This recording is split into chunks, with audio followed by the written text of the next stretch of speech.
D boss Darshan ಅವರು ಅಡಿಗೆ ಕೂತ ಸ್ಥಳ ಇಲ್ಲೇ ಕೆಳಗಿದೆ. ದರ್ಶನ್ ಅವರು ದಂಡ ಕಟ್ಟಿಕೊಂಡು ಜೈ ಎಂದಿದ್ದು ಇದೇ ಜಾಗ. ವರ್ಷಗಳಿಂದ ಕಿತ್ತೂರು ಪರಕೀಯರ ಕೈಯಲ್ಲಿ ನರಳಾಡುತ್ತಿದೆ. ಕಿತ್ತೂರು ನಾಡ ಮಕ್ಕಳಿಗೆ ಹುಟ್ಟದಾಗಿಂದಾನ ಬಂದೈತಿ. ಹೊತ್ತು ಬಂದಾಗ ಕತ್ತೋದ್ರು ಚಿಂತೆ ಮಾಡಕ್ಕಿಲ್ಲ. ನನ್ನ ಮಗ ರಾಯಣ್ಣ ಬರ್ಲಿ, ನಿನ್ನ ಚೆಂಡ ಹೊಡಿಸ್ತೀನಲೇ. ಕ್ರಾಂತಿವೀರ ಸಂಗೊಳ್ಳಿ ರಾಯಣ್ಣ ಅವರು ಫಿಲ್ಮ್ ಶೂಟಿಂಗ್ ಎಲ್ಲ ಇಲ್ಲಿ ಇದೆ, ನೋಡ್ಬೋದು ನೀವೆಲ್ಲ. ಇಲ್ಲಿ ಆ ಬೆಟ್ಟದ ಮೇಲೆ ಜನ ಇದ್ದರು. ಸುತ್ತಮುತ್ತ ಹಳ್ಳಿ ಜನರನ್ನೆಲ್ಲ ಕೂಡಿಸ್ಕೊಂಡು ತಾಯಿ ಚೆನ್ನಮ್ಮಾಜಿ ಜೈಲಿನಲ್ಲಿರುವಾಗ ಸ್ವತಂತ್ರವಾಗಿ ಒಂದು ಸಂಘಟನೆ ಮಾಡಿ ಸುತ್ತಮುತ್ತ ಹಳ್ಳಿಗಳಿಂದ ಜನರನ್ನು ಕೂಡಿಸಿ ಸಂಘಟನೆ ಮಾಡಿದ್ರು. ಈಗ ಶೂಟಿಂಗ್ ಆಗಿದ್ದು 2011ರಲ್ಲಿ. ಈಗ ಕೆಳಗಡೆ ಇಲ್ಲೇ ಗುಹೆ ಇದೆ. ಸಂಗೊಳ್ಳಿ ರಾಯಣ್ಣ ಆಗಿನ ನಿಜವಾದ ಸಂಗೊಳ್ಳಿ ರಾಯಣ್ಣನೂ ಇಲ್ಲೇ ಇದ್ದರು.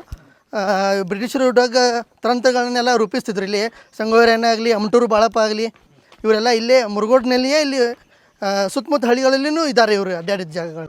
ಅದೇ ಕಾರಣಕ್ಕೆ ಇಲ್ಲೇ ನಿಜವಾದ ಸ್ಥಳನೇ ಶೂಟಿಂಗ್ ಪ್ಲೇಸ್ ಆಗಿ ಮಾಡಿದ್ದಾರೆ.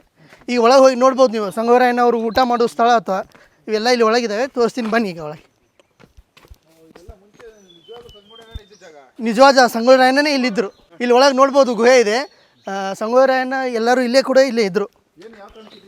ಇಲ್ಲಿ ಚೆನ್ನಮ್ಮಾಜಿ ಬ್ರಿಟಿಷರಿಗೆ ಬಂಧನ ಮಾಡ್ತಾರೆ ಮೋಸದಿಂದ. ಚೆನ್ನಮ್ಮಾಜಿನ ಬಂಧನ ನಂತರ ಇವರು ಸ್ವತಂತ್ರ ಹೋರಾಟನ ಮಾಡೋಕ್ಕೆ ಸ್ಟಾರ್ಟ್ ಮಾಡ್ತಾರೆ. ಕಿತ್ತೂರು ರಾಣಿ ಮತ್ತೆ ಕಿತ್ತೂರು ಕೋಟೆ ಮೇಲೆ ನಂದಿ ಧ್ವಜವನ್ನು ಹಾರಿಸ್ಬೇಕಂತ ಬ್ರಿಟಿಷರ ಇಂಗ್ಲೆಂಡ್ ಬಾವುಟವನ್ನು ತೆಗೆದು ಮತ್ತೆ ನಂದಿ ಧ್ವಜನ ಹಾರಿಸ್ಬೇಕಂತ ಇಲ್ಲಿ ದಂಡ ಎಲ್ಲ ಕೂಡಿರ್ತಾರೆ. ಅಮಟೂರು ಬಾಳಪ್ಪ, ಸಂಗೊಳ್ಳಿ ರಾಯಣ್ಣ ಇವರೆಲ್ಲರೂ ಕೂಡಿ. ಹೌದು, ಸಂಗೊಳ್ಳಿ ರಾಯಣ್ಣ ಇಲ್ಲಿ ಜಾಗ ಇದ್ದು ಸಂಘಟನೆ ಮಾಡಿ ಬ್ರಿಟಿಷರ ವಿರುದ್ಧ ಹೋರಾಟ ಮಾಡಲಿಕ್ಕೆ ಮಾಡಿದ್ದು. ಇದು ಇಲ್ಲಿ ದರ್ಶನ್ ಅವರು ಕೂಡ ಇಲ್ಲೇ ಬಂದು ಶೂಟಿಂಗ್ ಮಾಡಿದ್ರು. ಇಲ್ಲೇ ಯರಗಟ್ಟಿಯಲ್ಲಿ ಇದ್ದರು. ಯರಗಟ್ಟಿಯಿಂದ ಬಂದು ಇಲ್ಲಿ ಎಲ್ಲ ಶೂಟಿಂಗ್ ಮಾಡ್ಕೊಂಡು ಇಲ್ಲಿ ಬೈಲಹೊಂಗಲ, ಸಂಗೊಳ್ಳಿ, ನೇಗಿನಾಳ ಇಲ್ಲಿ ಸುಮಾರು 11 ದಿನ ಮಟ್ಟಿಗೆ ಶೂಟಿಂಗ್ ಆಗಿದೆ. ಇಲ್ಲಿ ಕರಗ ಇಲ್ಲಿ ಅಡಿಗೆ ಎತ್ತು ಮಾಡ್ಕೋತಾ ಇರ್ತಾರೆ ಬಂದು ಇಲ್ಲೆಲ್ಲ ಅಡಿಗೆ ಇಲ್ಲಿ. ಹಾಗೆ ಹಾಳು ಜನ ಇವರೆಲ್ಲ ಇರ್ತಾರಲ್ಲ, ಮಾಡಬೇಕು. ಸರ್ಕಾರ ಇದನ್ನು ಇಲ್ಲೇ ಇರ್ತಿದ್ರು. ಇಲ್ಲಿ ಸರ್ಕಾರ ಒಂದು ಸ್ವಲ್ಪ ಇದನ್ನು ಇಂಪ್ರೂವ್ ಮಾಡಬೇಕು. ಇದು ಮುರುಗೋಡ್ ಅಂತ, ಮುರುಗೋಡ್ ಗವಿ ಅಂತಾರೆ ಇದಕ್ಕೆಲ್ಲ. ಮುಂಚೆ ಎಲ್ಲ ಇಲ್ಲಿ ಎಲ್ಲ ಕುಡುಕರ ಅಡ್ಡ ಆಗಿತ್ತು, ನೋಡ್ಬೋದು ನೀವು. ಅಲ್ಲೆಲ್ಲ ತಮ್ಮ ಲವರ್ಸ್ ಹೆಸರುಗಳನ್ನ ಇಂಥ ಹಿಸ್ಟಾರಿಕಲ್ ಪ್ಲೇಸ್ಗಳಿವೆ. ಆದರೂ ಕೂಡ ಇಂಥ ಲೋಫರ್ಗಳೆಲ್ಲ ಇದನ್ನೆಲ್ಲ ಮಾಡಿಬಿಟ್ಟಿದ್ದಾರೆ.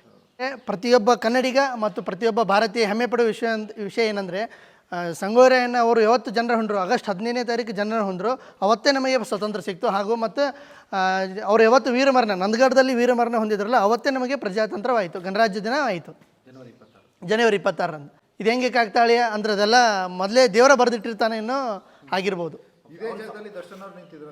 ನಿಂತಿದ್ರು, ಇಲ್ಲೇ ನಿಂತಿದ್ದು ದಂಡ ಕಟ್ಕೊಂಡು ಹಿಂಗೆ ಜಯ ಅಂತಿದ್ರಲ್ಲ, ಇಲ್ಲೇ ಅದೆಲ್ಲ. ಇಲ್ಲಿ ಒಂದು ಬಾವಿ ಇದೆ, ನೀವು ನೋಡ್ಕೋಬೋದು. ಬಾವಿನ ತೋರಿಸ್ತೀನಿ ಬನ್ನಿ.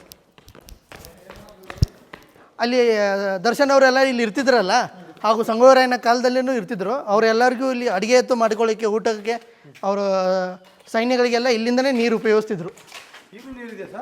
ಈಗಲೂ ನೀರಿದೆ ಈಗಲೂ. ಹಾಂ, ಈ ಬಾವಿ ಕಲ್ಲಲ್ಲಿರುವುದರಿಂದ, ಕಲ್ಲಿನ ಸೆಲೆದಾಗಿ ನೀರು ಇರೋದ್ರಿಂದ 24 hours